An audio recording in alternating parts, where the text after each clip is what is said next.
grupo que, se o São Paulo se classificar, você vai ter Internacional, campeão da Libertadores, River Plate, atual campeão. O Aliança Lima é uma equipe tradicional do Peru, né? Não tem o mesmo peso de Internacional, River e São Paulo.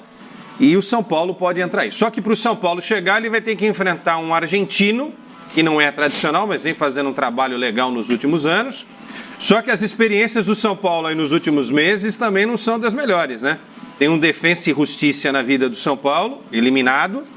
E tem um Colón, que também tirou o São Paulo da Copa Sul-Americana. Vamos lá, senhores. River Plate, Internacional, Aliança Lima. E vamos colocar o São Paulo aí como eventual classificado na competição. Lembrando que o São Paulo passa pelo Talleres, ele tem ainda Palestino e Independiente de Medellín. Tem duas bases ainda. E o Talleres, que recentemente contratou um dos principais artilheiros da América do Sul nos últimos 2 anos, a gente pode colocar assim, o Dairo Moreno.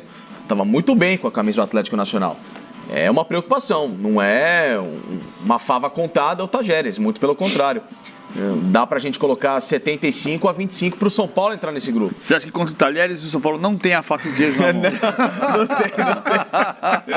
Não tem. Não tem. Eu também acho que não. Isso, acho que não. Não dá pra gente levar assim. Hoje em dia, até porque o São Paulo vem com uma formação bem diferente, né? E com um técnico novato. Com um técnico novato. A gente tem que também ponderar algumas situações, apesar do Pablo, que é muito bom jogador e que a gente espera que possa fazer uma grande temporada com o São Paulo, mas são muitas mudanças, né? O time vem de uma sequência um pouco desacreditada nesses últimos meses, que foi a queda vertiginosa no Campeonato Brasileiro, mudança de treinador, um elenco que ainda para essa competição muita gente não participou, tem uma certa dificuldade.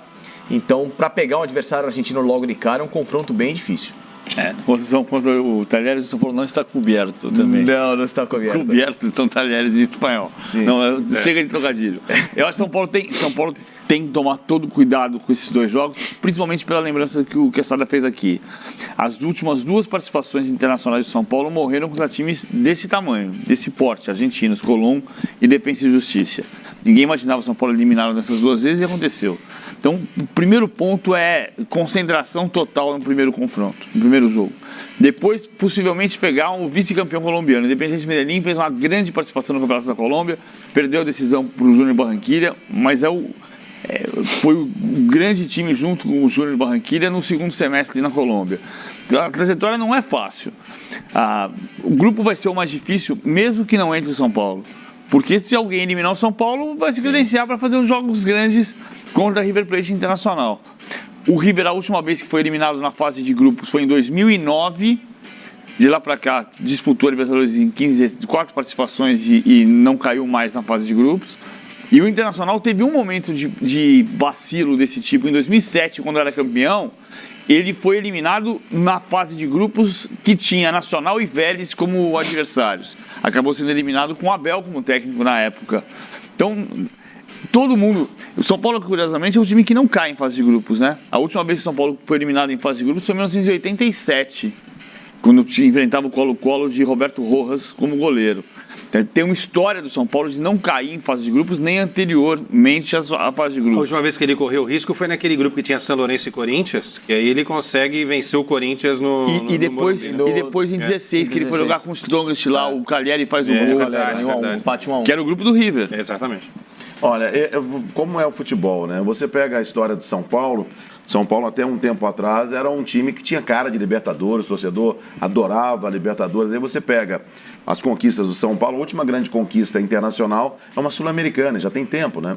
Então, o São Paulo ele tem que entrar de novo na Libertadores com aquele antigo espírito. Eu acho que time tem para isso. A chegada do Pablo, eu acho que reforça o São Paulo muito. Eu vejo que o Pablo pode modificar à frente do São Paulo. A minha grande dúvida com relação ao São Paulo é o treinador. É um treinador jovem, é um treinador que agora ele vai sentir a pressão. Já teve um gostinho no final da temporada, quando não foi bem dirigindo o time do São Paulo. Vai ter um campeonato paulista que não é fácil, sempre é um campeonato complicado. E junto com o Paulista já pega a Libertadores da América. Eu acredito que o São Paulo se classifique. Agora, se classifique para a fase de grupos. Agora, vai se classificar nesse grupo? Aí, realmente, eu não sei. O River, para mim, é o favorito. se é o campeão, manteve a base, é o favorito. Eu não posso ser Pacheco aqui. E eu acho que a outra vaga vai ficar entre o Internacional e o São Paulo. Desculpa, não. Não, fala. Fabinho completamente. Não, esse grupo me preocupa muito, Quesada, porque um gigante vai ficar pelo caminho, obrigatoriamente, se o São Paulo entrar nesse grupo. Isso aí é fato. E pode ir para a Sul-Americana, se ficar em terceiro. Se cair em quarto, nem a Sul-Americana vai. Seria uma grande vergonha para um desses três, pelo menos.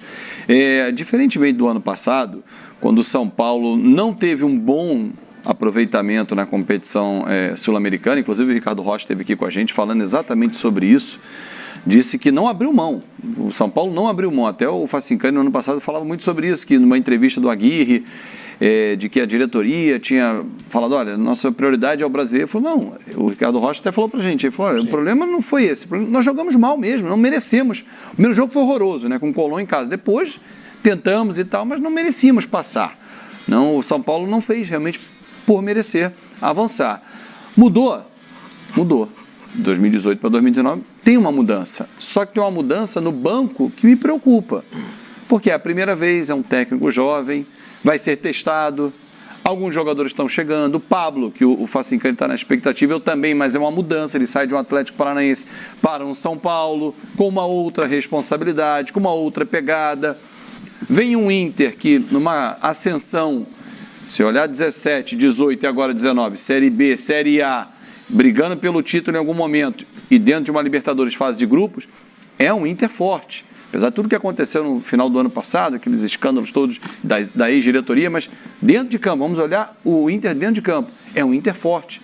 E o River, que não estava nem aí para o Mundial, a grande verdade foi essa, o River não estava nem aí para o Mundial, o título dele foi ganhar do Boca. Nós, brasileiros, se ganhássemos num confronto direto, um rival, um Vasco, Flamengo, um Palmeiras e Corinthians, iríamos querer muito ganhar o Mundial. Mas os argentinos viveram naquela bolha deles ali foi o título Libertadores / Mundial deles. Mas são dois gigantes que o São Paulo vai encarar pela frente. O Alianza Lima vai fazer figuração nesse grupo. Para mim, vai fazer figuração. Esse grupo com o São Paulo está me lembrando aquele grupo da Copa de 2014, que tinha Uruguai, Inglaterra, Itália e a Costa Rica seria o Alianza Lima, né? Porque todo mundo falou assim, não, um grande vai ficar fora das oitavas de final. Não, dois grandes ficaram fora. Mas a Aliança não vai classificar. Não. Esquece. A grande dificuldade do São Paulo, eu acho que nesse caso do River, Fabinho, o River pensou primeiro no Real Madrid, né? Ganhamos do Boca, agora que vem o Real Madrid, mas esqueceu daquela lombada, né? Tem uma coisa chamada semifinal, né? Exatamente. É mais por isso, a empolgação de você já chegar à final. É que se você perguntar aos argentinos, e as pesquisas apontavam isso nos periódicos argentinos, o título da Libertadores foi o ápice da temporada. Era a final do mundo. Era a final, o mundo ia acabar. Não acabou, mas para eles quase. Eles quase conseguiram acabar com o mundo do futebol, né? Mas não conseguiram. Como já diria o Iron Maiden, tinha uma Final Frontier ainda, né? Uma última fronteira. Aquele torcedor que... The Final Frontier. Aquele torcedor que é emblemático, chegando no aeroporto em Madrid e não viu a final, a semifinal é espetacular. Mas voltando a esse assunto de São Paulo, a grande dificuldade do São Paulo para mim é você iniciar um trabalho de um técnico novo, uma cobrança muito grande, com uma mudança de elenco e em menos de 30 dias já começar a resolver o principal objetivo do ano. Essa para mim é uma missão dura, porque se o São Paulo entra na pré-Libertadores, ou na primeira fase no caso, né, com Diego Aguirre como comandante, ele já passou um ano com o elenco, você vai virar pré-temporada, já tem um encaminhamento para que o trabalho possa entrar mais ou menos no automático. Se o Palmeiras entrasse, o próprio Internacional, Flamengo, enfim, todo o time que já tem um trabalho em andamento, que por algum descuido no Brasileiro não consiga estar no G4, mas vire na Libertadores no ano seguinte, mesmo esse período horroroso, que é você trabalhar com menos de 30 dias já para iniciar uma competição do porte da Libertadores, você consegue superar com uma certa tranquilidade. Não é o caso do São Paulo. Para mim, a grande dificuldade do São Paulo é iniciar um trabalho praticamente do zero, com um técnico inexperiente, com uma mudança de elenco, já para daqui a 25, 30 dias resolver a vida. E um ponto que assim, acho que o que o São Paulo mais tem que pensar, o que está acontecendo? O São Paulo nunca passou, desde a conclusão da obra do Morumbi em 1970, nunca passou 7 anos sem ganhar um título. Exatamente. Sem ganhar um título. E nesse período de 7 anos, o São Paulo mudou de presidente, teve a renúncia de um presidente, ou seja, teve crise política, teve trocas constantes de técnico como não havia antes, trocas de técnico com mudanças de filosofia como acontece agora. Você sai de um técnico que joga defensivamente para outro que quer construir o jogo, e antes do técnico que queria defender, você tinha outro que queria construir o jogo, seja o Dorival, seja o Rogério Ceni. Ou seja, o São Paulo perdeu um pouco a sua linha mestra. O norte, né? O norte. Isso que o PVC está falando, eu ouvi de uma pessoa que trabalhou dentro do São Paulo, e essa pessoa me falou, ela falou assim, olha, o que me chamou a atenção no São Paulo atual é que o São Paulo perdeu o seu DNA. Não é uma questão só que antigamente você olhava para o São Paulo e falava assim, olha, que time organizado, que bacana o São Paulo. Não é isso. Eu falo assim, perdeu o DNA. O jogador que está hoje atuando no São Paulo, ele não parece nada com aquele jogador que atuou há 10 anos atrás. Chegava no São Paulo, era como, claro, nas devidas proporções, era como se chegasse, por exemplo, numa Inter de Milão, num Barcelona, num Real Madrid, ou agora eu vou jogar no São Paulo. Isso se perdeu e o próprio jogador sente isso. Então eu acho que isso que o PVC tocou é um ponto muito importante. O São Paulo tem de voltar a ter a sua identidade. E nada é melhor do que isso, uma boa campanha numa Libertadores. De fato, Theo. E assim, nos últimos 10 anos, apenas um título que você citou, que foi justamente numa final que sequer acabou. Exatamente. Que foi a final da Copa Sul-Americana. Eu queria agora falar do Internacional, porque vocês falaram do Jardine. Muita gente defende que ele não esteja maduro a ponto de assumir a responsabilidade de treinar o São Paulo numa Libertadores. É bom lembrar que depois do efeito Muricy Ramalho, tricampeão brasileiro, São Paulo mudou 18 vezes de treinador. Quer dizer, teve 18 nomes diferentes, né? Porque aí você conta o Jardine, que pegou 2, 3 jogos ali, o Milton Cruz sempre, eternamente o interino, né? Tanto é que depois virou técnico com o presidente, o ex-presidente Aidar. E não é só a identidade, mas você muda tanto de treinador e cada treinador tem uma filosofia, né? Um é mais defensivista, outro gosta de ser mais ofensivo, outro gosta de reter mais a bola, outro quer dar a bola para o adversário, enfim, né? O futebol não é jogado só de uma maneira. E isso é algo marcante realmente na história do São Paulo. Já o Internacional segue apostando num cara que vai para o seu 3º ano, né? Que fez um trabalho excelente na seleção brasileira. Na Olimpíada, campeão olímpico, né? E que como vem fazer assistente do Rogério Micali. Né? Então, quer dizer, que faz um trabalho legal. Então, isso que eu quero saber de vocês. A figura do Helman no Internacional é completamente diferente dessa do Jardine no São Paulo, né? Pela experiência e já pela rodagem. O Helman foi um herói na temporada passada. O Helman começou o ano que o técnico ia ser o Roger, se não fosse o Roger ia ser o Vanderlei Luxemburgo, se não fosse o Vanderlei Luxemburgo, alguém ia chegar e ia demitir Ele era a 10ª opção. O Helman dirigiu os últimos 3 jogos da campanha da Série B em 2017, o Inter foi vice-campeão da Série B. Aí ia cair em janeiro, depois ia cair em fevereiro, depois ia cair no Grenal, depois ele era quase campeão brasileiro, né? Acabou 3º colocado no Campeonato Brasileiro. Acho ele heróico. Agora, tem aprendizados. A Libertadores é um torneio particular. O Internacional, quando jogava todo ano, ele tinha... Eu não acredito nessa história de que se jogar todo ano, uma hora você vai ganhar, porque o River de 2015... venceu e não jogava desde 2009, o São Lourenço em 2014 e não jogava desde 2009.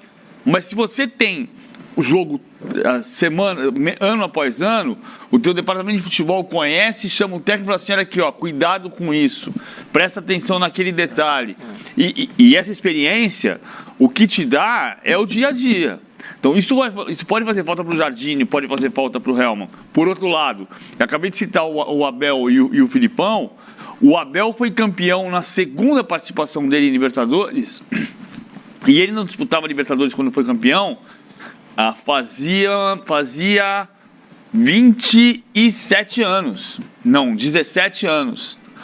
Da primeira para a segunda participação, ou seja, quase 2 décadas. E o Filipão foi campeão na temporada de estreia dele. E tudo isso que eu estou falando do Helman hoje... e que vale para o Jardine, valia para o Filipão em 95. É um técnico que nunca tinha dirigido a Libertadores, assumiu o Grêmio e na primeira foi campeão da Libertadores. Então, conhecer é importante, mas não é a única coisa.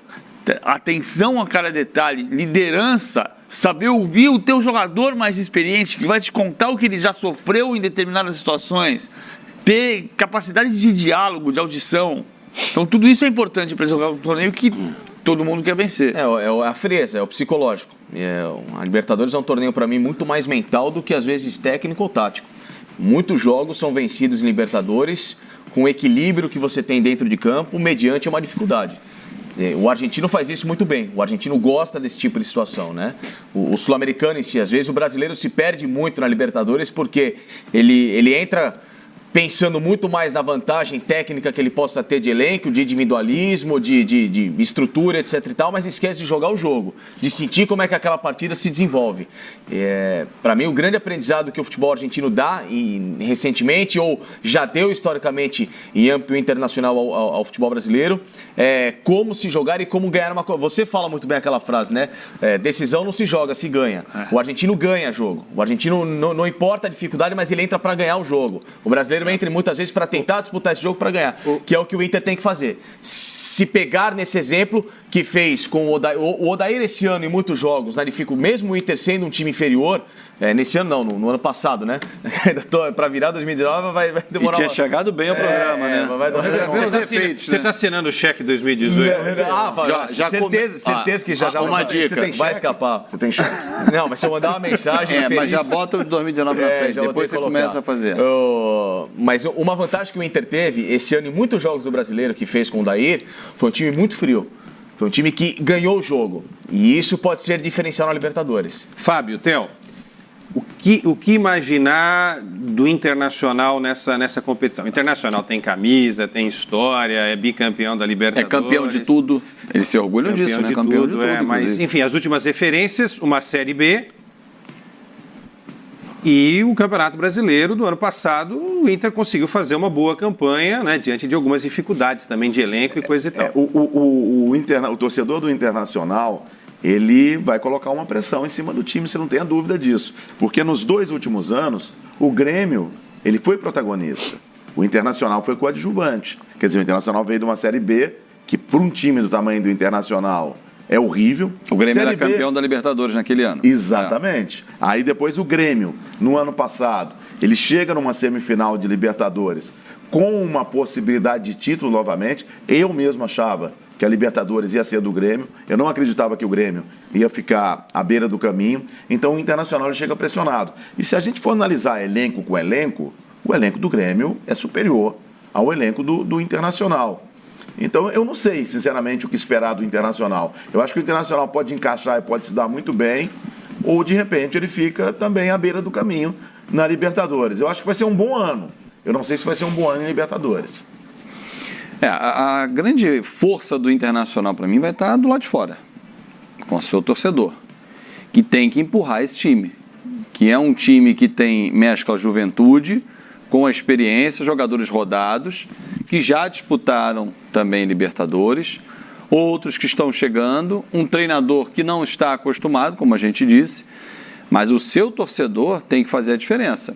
Aliás, quando saiu o sorteio, eu lembro, não lembro quem foi o representante do Inter, Rodrigo Caetano, que estava lá, deu entrevista para o Fernando Caetano, que não são da mesma família, mas... E disse o seguinte, olha, o nosso torcedor no Beira-Rio vai fazer a diferença, e tem que ser assim. O torcedor do Inter tem que fazer a diferença dentro de casa, porque é um grupo muito difícil. Perder para o River na Argentina é um resultado anormal? Não é. Se for o São Paulo, perder para o São Paulo é um resultado anormal? Não. Perder para o Aliança Lima pode ser. Quem perder pode ser um fiel da balança ali, mesmo fora de casa, para avançar. Agora, dentro de casa, tem que vencer. De qualquer jeito, 1-0. 1-0 tem que ganhar. Já o Miquelete vai mudar o grupo, a gente vai para o grupo B. Só lembrando, o Aliança Lima estreia contra o River Plate, e se o São Paulo se classifica, São Paulo e Internacional logo de cara. E você imagina, então, São Paulo e Inter logo... O River se deu bem. Mas ele tem que estar bem, ele é o campeão da Libertadores. Sabe, ele chega, é o grande favorito. O time do Aliança Lima, o elenco de agora, do começo do ano, é um elenco com praticamente 90% de jogadores do Peru, é um elenco bem modesto. Agora, você pega um São Paulo e Inter. Quem perder esse jogo já vai para a segunda rodada bastante pressionado. Se não ganha o segundo jogo e perdeu o primeiro, já se enrolou. Vamos nos palpites aqui, com o São Paulo nesse grupo. Eu quero. Mas você vai palpitar também, né? Quando eu tô sentado ali, PVC, eu sou obrigado a dar palpite que eu não quero. Esse palpite é difícil. E por ser o apresentador hoje eu estou na cadeira aqui do apresentador. Tá, eu sabia que você já ia falar que você não dá o palpite. Que hoje o senhor não dá o palpite. Claro, tem um regulamento, a gente tem que não é respeitar. bem assim, Onde está o regulamento? Não é bem assim. Tá lá no O que eu sempre ouço dizer é que... No segundo andar. O que eu sempre ouço dizer é o seguinte, exceção Leandro Mas a porta tá fechada. O que eu sempre ouço dizer é o seguinte, exceção Leandro Quesada, os outros apresentadores não opinam. Não Ou é seja, não como o senhor inventa. está fora dessa linha de exceção, por favor. Então, você vai ser o primeiro, inclusive, para não ter Tem tempo de problema pensar. Com o São Paulo nesse grupo, São Paulo, Inter, River e Aliança. Quem vai? Felipe. River Plate e Internacional. Não, eu não vou ler nada do GC que tá falando que Quesada participa do palpite, não. Sim, olha lá, tá, sim, vai. sim. River Plate e Internacional. River Plate Internacional? Fábio. Então, Difícil. eu vou deixar o campeão fora. River fora? Vou deixar o campeão fora. São Paulo chegando. Se o São Paulo não chegar, aí eu teria que mudar. Vamos conjecturar com o São Paulo lá. Passam os 2 brasileiros. Eu não gosto muito disso, não, mas às vezes. Eu detesto. Às vezes o narrador tem que ficar em cima do muro, entendeu? Eu não sei que jogo que eu vou fazer, então São Paulo e Inter. Eu não sei que jogo eu vou fazer, São Paulo e Inter. Esse é o populista assumido. River Internacional. River Internacional? Acho mais montados. Hoje, daqui a um mês. River Internacional, River Internacional. Então você tem que decidir, tem que desempatar. Veja, a minha torcida é para que os 2 brasileiros avancem. Mas tirar esse River é muito difícil. Time muito cascudo, cara. Eu acho que eu não sei qual brasileiro, mas acho que um brasileiro sobra. E você veio de vermelho. Se vier vermelho, dá para os dois Como é que tá? O lados. São Paulo nem chegou, né, gente? Então, assim... Não, mas ele está conjecturando que ele chega. A brincadeira é com o São Paulo no Veja, grupo. pelo futebol, última vez que eu vi o São Paulo jogar, São Paulo e Inter na briga internacional. Não, esquece 2018, esquece. Faz igual o River e Inter. Na teoria River agora. Daqui 2 semanas a gente pode River mudar. e Inter, considerando que o São Paulo tem uma história maravilhosa na Libertadores América. Agora vamos para o grupo do... Grupo F, que é o grupo, quem acertar ganha o peru do Natal desse ano. Nossa, 19?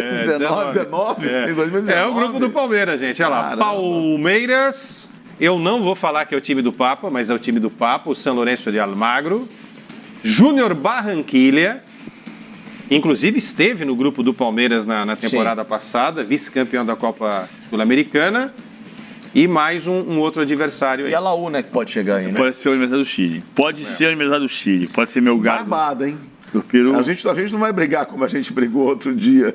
Não é barbada. Que era uma antiga reta final, porque essa ponta daí não concorda comigo, mas eu acho barbada. Aí é Palmeiras e mais um, e Palmeiras com a milhas e milhas distante do segundo colocado. A virada... eu não estou menosprezando, PVC, já olha com esse risinho. Eu não estou menosprezando milhas e milhas. os adversários. Mas, poxa, o Palmeiras é muito mais time que todos. Pode vir Laú, pode vir o que for, lá A, lá B, lá C. O Palmeiras é mais time que todos esses aí. O Palmeiras é o grande favorito, mas ele tem um adversário que se torna perigoso, que é o Júnior. O Júnior? Você tira o São Lourenço. Eu acho o São Lourenço mais A virada do São Lourenço foi muito ruim. O São Lourenço foi muito mal no Campeonato Argentino nesse primeiro semestre da temporada argentina, mas contratou o Jorge Almiron, que é para chegar e fazer um time diferente. O Almiron foi o técnico do Lanús, vice-campeão da Libertadores. O São Lourenço está com problema de dinheiro ou não? Não.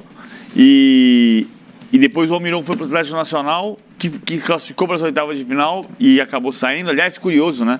Desde 2000, o Grêmio quebrou essa história, mas desde 2011, quando o Santos foi a 2012 para a semifinal, até o Grêmio, que foi a semifinal, todo mundo morreu nas oitavas no máximo. O Grêmio quebrou esse tabu. O Atlético Nacional foi às oitavas de final com o Jorge Almiron, que era o técnico do Lanús, vice-campeão em 2017. E que chega para tentar fazer um São Lourenço que jogue bola. Desde o primeiro passe, ele gosta de fazer a saída com 3 homens, mas com a bola saindo pelo chão o tempo inteiro. É assim que o São Lourenço vai tentar jogar. Eu acho o Palmeiras mais time, até porque tem um respeito diferente. Quando em 2016 o Palmeiras foi eliminado na fase de grupos contra a Nacional e Rosário Central, ninguém olhava o Palmeiras como olha hoje. Caiu no grupo do campeão brasileiro. É diferente. impõe um respeito para o adversário que o Palmeiras impunha de um jeito um pouco menor 3 anos atrás. O grupo, vocês concordam? O grupo do Palmeiras no ano passado, que tinha o Júnior Barranquilla, era um grupo mais difícil porque tinha o Boca. Sim. O Boca foi finalista da competição. Sim. E vocês viram o que o Palmeiras fez? O Palmeiras fez uma campanha linda, né? Com O o melhor Roger Machado. jogo, inclusive, foi contra o Boca E lá. a melhor campanha. Melhor campanha. A melhor campanha da geral. competição. Eu tô com o Theo. Esse grupo, se comparado com o do ano passado, ele é um grupo relativamente... Claro que é tudo tese, né? Relativamente mais fácil. E o Palmeiras estreia, só pra gente saber, contra o Júnior em Barranquilla. De novo. Outra vez. E ganhou os 2 jogos do Ganhou os 2 Júnior jogos. na temporada passada. Abriu e fechou com o Júnior, né? É. Agora é diferente. Fecha com o São Lourenço jogando em casa. O Júnior, barreira é o desfalque, mas por outro lado você tem um garoto que é muito bom, que é o Dias. É, O Dias é um jogador muito diferente. Até quando o ano passado me perguntaram sobre um jogador que pode entrar em qualquer vaga, né? O Palmeiras buscou recentemente jogadores para essa posição, né? Trouxe o Carlos Eduardo, por exemplo, menino que foi revelado no Goiás, né? Para a vaga do William, que vai iniciar a temporada machucado. Até brinquei, falei, olha, para pagar 6 milhões de euros no Carlos Eduardo, esse garoto do Luiz Dias, do Júnior Barranquilla, faz a mesma função e melhor do que ele. Além de tudo, Você ele faz acredita muito que o mais Carlos gols. Eduardo já vai ser titular aqui pro Palmeiras? Não. Não, claro que não. Mas eu acho que tem uma diferença. Mas, assim, mas eu falo assim, o Barranquilla tem garotos mais experimentados. Foi um time que veio constantemente rodando em competições importantes. Ele foi semifinalista em 2017 da Sul-Americana, de novo finalista da competição do ano passado. Teve uma Libertadores de experiência com praticamente esse mesmo elenco e novamente vai enfrentar um adversário que foi o algoz dele nessa eliminação da Libertadores. Então, é uma equipe, para mim, desse grupo a mais perigosa. Tem uma diferença, na minha opinião, sobre os jogadores de muito talento do mercado latino-americano quando jogam na América do Sul e quando jogam no Brasil. Sim. Vou pegar um exemplo que não é o melhor. O Xará tá jogando bem no Atlético, mas ele não é a referência do time que ele era no Júnior Barranquilla. Não, muito longe disso. Você pega o Jonathan Alves, que foi brilhante no Barcelona de Guayaquil, que eliminou Santos e Palmeiras. Ele não foi brilhante no Internacional. Não falei que ele chegaria para ser o cara. Eu falei que é uma boa contratação. Você fala assim, você vai investir. Você tem o Carlos Eduardo para contratar, é o Dias. Eu vou no Dias. Eu acho que é um atleta que dá mais jogo. Agora, eu vou dizer uma coisa. Assim, muita gente pergunta do Carlos Eduardo, porque muita gente no Brasil não conhece o Carlos Eduardo. Porque o Carlos Eduardo, ele disputou Série B pela equipe do Goiás, então não apareceu tanto. O Carlos Eduardo, ele é rápido, ele é bom driblador, ele tem ruim. Se tiver paciência, se melhorar isso, o Carlos Eduardo pode ser uma contratação muito boa da equipe do Palmeiras. Vai precisar de paciência. Tanto o Felipão, eu não sei se o Felipão tem essa paciência, e o torcedor. Agora, o Carlos Eduardo, ele pode dar certo, hein? Pode dar certo. O Alisson no Grêmio, o Alisson, o Everton Cebolinha, um ano e meio atrás, no Grêmio, tinha o mesmo defeito. Ele não sabia finalizar. Foi o artilheiro do Grêmio na temporada. Você tem outros fundamentos, esse último passe, ter a paciência de é importante, ensinar, né? Claro que é fundamental Mas que é tenha, característica do mas é Felipão mais ensinar. fácil você Isso que eu conseguir. falo, não sei se ele tem paciência. Ele tem, cara. Eu não vejo essa característica no Felipão, esse ensinamento. O Renato talvez tenha. Por exemplo, o Por Eric. isso- O Eric, ele saiu do assemelha Goiás muito ao Carlos Eduardo. e não rendeu. No Não era com o Botafogo- Felipão também. Pois é, no Botafogo o Zé Ricardo deu carinho pra ele. Ele resolveu os problemas do Zé Ricardo. O Filipão, vamos pegar a história do Filipão. O Roger, lateral esquerdo, Roger Machado, começou com ele, virou bom jogador, aprimorou. O Paulo Nunes sempre foi um jogador de qualidade, de passe. Em 96 foi artilheiro do Campeonato Brasileiro com o Filipão. O Jardel era um jogador que ninguém acreditava. Ele conseguiu dar confiança pro Jardel virar o goleador que virou no Grêmio. Revelou o Emerson, tem que ter o Carlos Miguel, o Revelou Arilson. Emerson, Carlos Miguel, Arilson. Tem muita gente. Na Mas primeira era outra passagem do época, Palmeiras. né, PVC? Eu não sei se ele tem essa paciência hoje. Mas a gente eu achava isso também quando ele veio. Que o problema é que o jogador hoje é diferente do jogador de 20 anos atrás. Mas olha o que ele conseguiu fazer de recuperação de confiança para Mike, para Luan, para Gustavo Gomes, para Daverson. Não é que ele ensinou o Daverson a jogar, é que ele deu confiança. Senhores, A gente fala muito de elenco e a gente coloca sempre o elenco do Palmeiras como o melhor do país. Acho que há um consenso aqui que é o melhor elenco do país. Ainda é. Pode ser que ele não vire em 2019, né?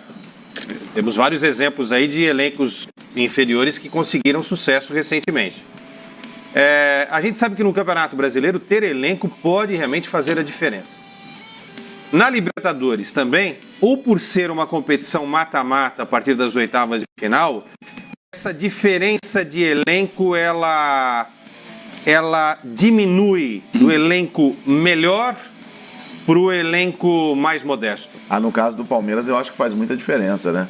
Porque o Palmeiras utiliza um time numa competição e outro time em outra competição. Então, os jogadores, por exemplo, da Libertadores do Palmeiras no ano passado, eles entravam em campo descansados. Não treina. Você não tem tempo de treinar, como a gente já discutiu várias vezes aqui com relação aos argentinos. Os argentinos jogam menos e treinam mais. No caso dos brasileiros, no caso do Palmeiras, vamos colocar o Palmeiras que utilizou 2 times, eles descansam os jogadores, mas eles não treinam, porque não tem tempo para treinar. Ele está descansando. Mas o treino está viajando, o treinamento rápido, mas não tenha dúvida, eu acho que nesse ponto o Palmeiras leva uma vantagem enorme, porque ele está com 2 times praticamente em competições diferentes, né? Dá para imaginar, de repente, um modesto time tirando um Palmeiras de umas oitavas de final? Uma equipe que a gente aponta como uma zebra, um franco atirador? Quesada, além da qualidade do elenco, são jogadores rodados. Você tem jogadores que já sabem o que é jogar uma Libertadores, jogaram fora do país. Então não é apenas um elenco bom para consumo doméstico. É um elenco bom para ser semifinalista da Libertadores, como foi no ano passado. Por que não foi finalista? Por uma série de questões. Primeiro, porque para mim o Boca e River não podiam nem ter chegado à semifinal. Mas, enfim, é uma discussão institucional, porque foi acima dos clubes, né? Mas, enfim, é um elenco rodado. Você tem caras ali, campeões em outros clubes, no país e fora do país. Então, é mais difícil você usar aquela coisa assim, um Júnior Barranquilla, pega no mata-mata Palmeiras e elimina. É difícil. Tem que ser um outro grandão, como foi o Boca, como seria um River, um Grêmio.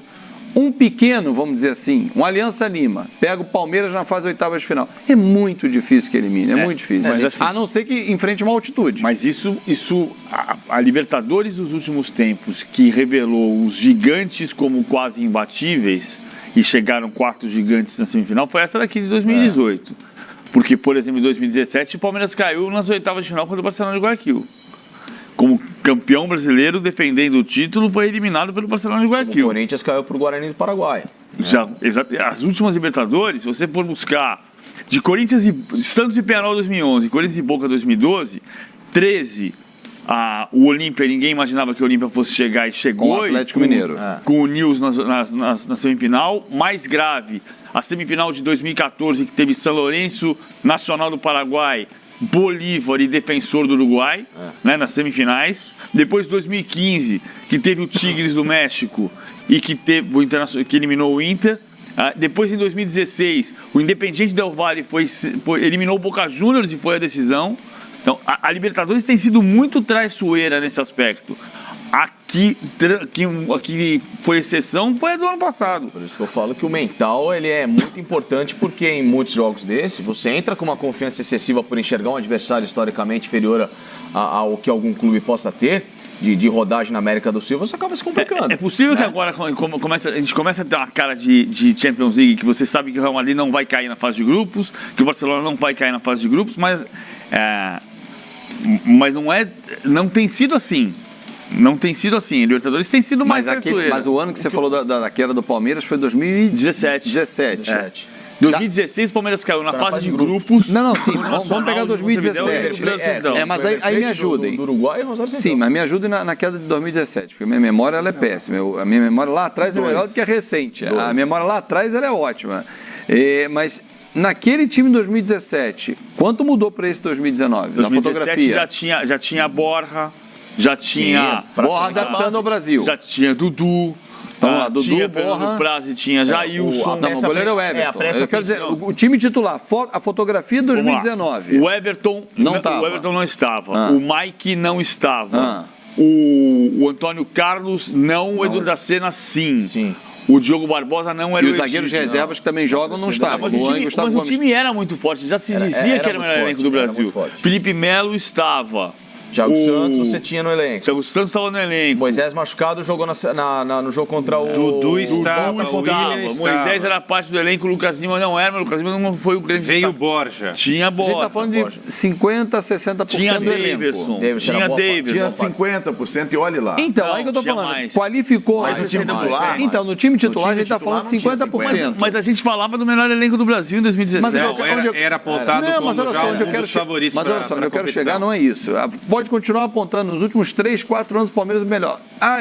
Não é essa a questão. A questão é um time que mais experiente, foi encorpado de 17 para 2019, um time mais rodado, com um treinador muito mais experiente, isso tudo conta. Não, gente. pode eu acho que contar. diferente. O que para mim, o que pesa para mim na questão de você ter o melhor elenco é como você vai utilizar esse melhor elenco para você mudar um jogo. Porque assim, você pode ter a vantagem de jogar com um elenco numa Libertadores, outro no Campeonato Paulista, você ter o lado físico, etc e tal, mas do que adianta o que foi pra mim o diferencial do Palmeiras contra o Boca? O Filipão não soube, com esse melhor elenco, mudar o jogo contra o Boca, tendo peças pra isso. Você tem que saber mudar o jogo de acordo com a variedade de peças que você tem. Não adianta você ter o melhor elenco do Brasil se você joga igual contra o Boca, se você vai jogar igual contra o fulano, contra o ciclano, você não muda e você vai ser um time extremamente previsível. Agora, Facincani, né? apesar disso que você está dizendo que é verdade, especificamente nesse duelo contra o Boca, o Dois Felipão não gigantes. conseguiu fazer. né? Sim. Nem contra o Cruzeiro. Mas Sim. era essa pergunta que eu ia fazer para vocês, porque eu considero que o Felipão é o principal símbolo desse Palmeiras para alcançar o segundo título da Libertadores. Ou seja, é o cara que vai fazer toda a diferença com a experiência que ele tem. Essa é a minha opinião. Claro que ela é desmentida se você analisar os dois jogos contra o Boca. Contra o Boca, quando precisou dele. Por exemplo, contra o Palmeiras encaixotado lá atrás, contra o Boca encaixotado no lado dele, né? Ambos melindrados, na virada do primeiro tempo e segundo tempo. O Palmeiras, por já ter tido a confiança de ter vencido o Boca na fase de grupos, vai pra cima. Tenta ganhar um jogo, Não, tenta mostrar um repertório. O Palmeiras foi pra lá pra empatar o jogo e perdeu. Você tinha o Lucas Lima no Essa banco, é a o verdade. Johan no banco. Você muda o jogo. O Palmeiras agora tem no elenco Zé Rafael, tem Arthur, tem Carlos Eduardo, você tem Lucas Lima novamente, você tem o Scarpa bem agora, ou seja, você tem uma gama de jogadores que podem dar uma outra dinâmica pro jogo. É como você ter esse melhor elenco e saber utilizá-lo para mudar situações complicadas em campo. Falando o português, claro, o Filipão e o Renato, eles falharam nas semifinais. Eles falharam. Era uma situação no último jogo, teoricamente, muito cômoda para você conseguir a classificação. Nunca é cômodo contra a River. O Palmeiras não era tão cômodo. Mas, sabe? Ele mas, vinha com uma desvantagem de 2, né? Mas ele Não, fez o jogo tem razão. ficar... Pro Grêmio, sim, porque o Grêmio vence o sim. River fora. Mas o sim, Palmeiras, no primeiro tempo, ele fez a coisa ficar mais fácil, entendeu? Eles falharam. Eu acho que o Filipão falhou, eu acho que o Renato falhou. Agora, esse Palmeiras desse ano, nesse ponto que o Facincani está falando de mudar o jogo, eu acho que as peças são melhores para você mudar o tô jogo. com você. Eu acho que o banco, vamos dizer assim, do Palmeiras, imaginando quem vai ser o banco, eu acho que é um banco melhor e com jogadores diferentes daqueles que estão atuando como titulares. E o Felipão que cada dia mais conhece esse elenco, porque por mais que ele conhecesse, Sem dúvida. é diferente no dia a dia, você vê o jogador que está sentindo mais, está sentindo menos, aquele que você pode aproveitar em outras posições. Theo, começo por você, vamos de palpite, você não vai escapar não. Isso é fácil. Falta o quarto time desse grupo, não é? Então, o quarto time desse grupo, São Lourenço, Júnior Barranquilha e Palmeiras. Quem vai para as oitavas? Palmeiras e São Lourenço. Palmeiras e São Lourenço para o Theo. Fábio? Palmeiras e Júnior Tupapá. Júnior Tupapá? Oh, sim, por supuesto. Por supuesto. BBC. Palmeiras e São Lourenço. Felipe? Palmeiras e Júnior. Palmeiras e Júnior? Sim. Palmeiras e São Lourenço, é meu palpite. Ganhamos. Bom, ficou bem claro que o Palmeiras estará nas oitavas de final, se depender aqui desse quinteto. Felipe, muito obrigado. Sim. Nós vamos fazer uma substituição, porque assim, para substituí-lo não é qualquer um. Não. Quando você Gente, tira... Theo, imagina. você que está há anos nesse negócio, Quando você tira um grande artilheiro que está funcionando, você tem que colocar um outro... Você tem que colocar um outro artilheiro Do que mesmo nível. que faz gol com o Maracanã com 180 mil pessoas. Jogador de jogo grande. Que faz gol em Copa do Mundo. Que faz 190 gols do Campeonato Brasileiro. Um dos né? maiores artilheiros de todos os tempos. Eu acho Que honra tem para que ser, você, Felipe. Você pode aproveitar o seu... Eu não sei pra ele, seu pode início de perguntar ano ele na pra praia, Felipe. Felipe Bombinha, estão dizendo. É o Lipe. Não, mas é porque tem a ver, né? Pela mudança, né? Bombinha. É claro. Vocês vão entender já por quê. Valeu, Felipe. Tchau. Bom 2019. Uma honra para todos. A gente volta já no Expediente Futebol Libertadores 2019. É aqui nos canais Fox Sports.